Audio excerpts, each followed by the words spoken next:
My name is Jasna. నేను first year MPC చదువుతున్నాను. మనకి ఇచ్చిన టాపిక్ ఏంటంటే ఎయిర్ వాటర్ సాయిల్ పొల్యూషన్. దీని గురించి మనం తెలియాలంటే ఫస్ట్ పర్యావరణం గురించి తెలియాలి. పర్యావరణాన్ని 4 భాగాలుగా విభజించారు. ఒకటి వచ్చేసరికి వాతావరణం, 2 శిలావరణం, 3 జలావరణం, 4వది జీవవరణం. వాతావరణం అంటే మన చుట్టూ ఉన్న వాయువుల పొరనే వాతావరణం అంటారు. శిలావరణం అంటే రాళ్ళు, గుట్టలు, అంటే శిలల గురించి అధ్యయనం చేయడానికి శిలావరణం అంట. జలావరణం అంటే వాటర్, నదిలో ఉన్న నీరు, మన చెరువులో ఉన్న నీరు ఎక్కడ లభ్యమైతే వాటి గురించి మనం అధ్యయనం చేసేది జలావరణం అంట. జీవవరణం అంటే మన చుట్టూ ఉన్న జీవరాశుల గురించి అధ్యయనం చేయడానికి జీవవరణం. వాతావరణాన్ని మళ్ళీ 4 విభాగాలుగా వర్గీకరించారు. ఆవరణాల పేర్లు ఏంటంటే ఫస్ట్ వచ్చేసరికి ట్రోపోఆవరణం, 2వది స్ట్రాటావరణం, 3వది మీసోఆవరణం, 4వది థర్మోఆవరణం. ట్రోపోఆవరణం అనేది వాతావరణంలో 0 to 11 కిలోమీటర్ల మధ్యలో ఉంటుంది. స్ట్రాటావరణం అనేది 11 to 55 కిలోమీటర్స్ మధ్యలో ఉంటుంది. దీంట్లో ఓజోన్ పొర ఉంటుంది. ఈ ఓజోన్ పొర దెబ్బతినడం వల్ల మనకు చాలా రకాలైన ఇబ్బందులు ఉన్నాయి. ఏ విధంగా అంటే ఓజోన్ పొర సూర్యరశ్మి నుంచి వచ్చే కాంతి కిరణాలు మన మీద డైరెక్ట్ పడలేకుండా కొంత భాగం ఆపుతుంది. కానీ ఈ మధ్య పొల్యూషన్,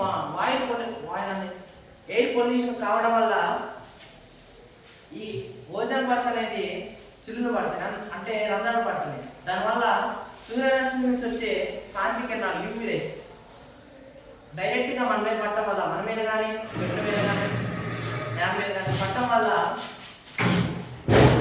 మనకి చర్మ జోన్స్ చాలా వ్యాధులు వస్తాయి.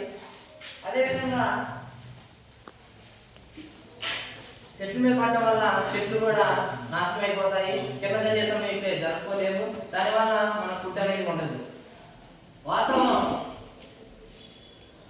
వాతావరణ కాలుష్యం ఇంకోటి ఏంటంటే డిఫారెస్టేషన్ మరియు కర్మాగారాలను అతిగా ప్రోత్సహించడం.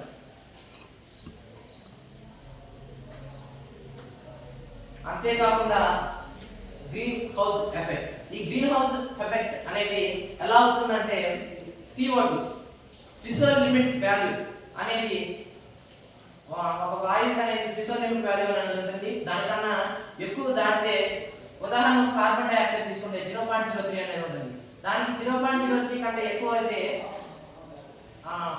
వాతావరణంలో వేడి పెరుగుతుంది. వేడి పెరిగిపోవడం వల్ల ఓజోన్ పొరకి చిల్లులు పడతాయి. అంతేకాకుండా మన యూజ్ చేసే వాహనాల నుంచి విడుదలయ్యే కార్బన్ డైఆక్సైడ్, ఇంకా చాలా రకాలైన విషవాయువులు,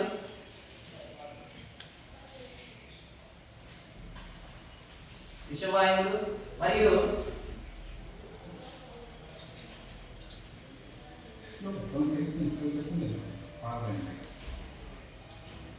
దానివల్ల సూర్యకాంతి కిరణాలు డైరెక్ట్గా భూమి మీద పడి పరావర్తనం చెందిన తర్వాత అవన్నీ మళ్ళీ గాలి వస్తాయి. కానీ కార్బన్ డైఆక్సైడ్ పెరిగిపోవడం వల్ల ఆ సూర్యకిరణాలు పరావర్తనం చెందిన సూర్యకిరణాన్ని అబ్జర్వ్ చేసుకొని పైకి పంపించడం, మళ్ళీ కిందకే పంపిస్తున్నాయి.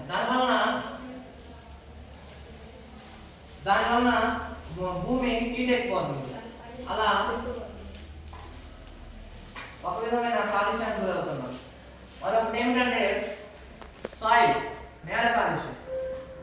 నేల ఈ విధంగా చూసినట్లయితే మనకు ఎక్కువగా పంట పొలాలకు అనేది పురుగు మందు చల్లుతున్నారు.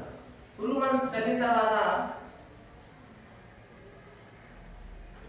పురుగు మందు అధికంగా చల్లుతున్నారు. దానివల్ల నేల కాలుష్యం అవుతుంది. అంతేకాకుండా మళ్ళీ బొగ్గుబాయి ఇలాంటి తవ్వడం వల్ల మరి నేల కాలుష్యం అవుతుంది. జలవరణం అంటే వాటర్ గురించి. వాటర్ ఏ విధంగా పొల్యూషన్ అవుతుందంటే పురుగు మందు తెచ్చుకోవడం వల్ల, వాటర్లో కలిసిపోవడం వల్ల, అంతేకాకుండా భూగర్భంలో ఉన్న నీటిలోకి వెళ్ళడం వల్ల, అవి తాగడం వల్ల మనకి అనేక రకమైన వ్యాధులు వస్తున్నాయి. అంతేకాకుండా జపాన్లో మెర్క్యూరీ ఫ్యాక్టరీ నుంచి విడుదలైన వ్యక్తికి సంబంధించిన